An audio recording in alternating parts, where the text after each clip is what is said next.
ada masalah gatal-gatal kulit kepala tapi tak tahu macam mana nak sapu BC300 ni dekat kulit kepala kan.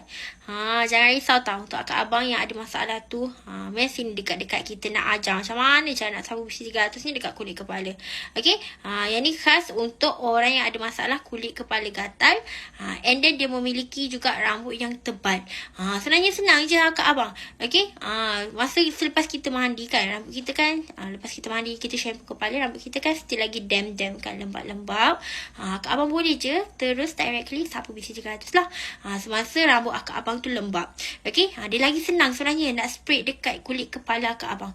Ada masalah kelumomo ke, gatal-gatal kulit kepala ke, masalah apa, masalah rambut gugur ke apa kan, memang sangat terbaik lah.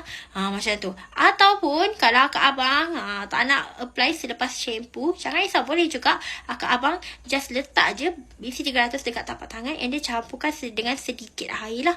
Sapu dekat kulit kepala macam tu. Senang, settle je. Okay, tak ada masalah. Alright, tak ada alasan lagi.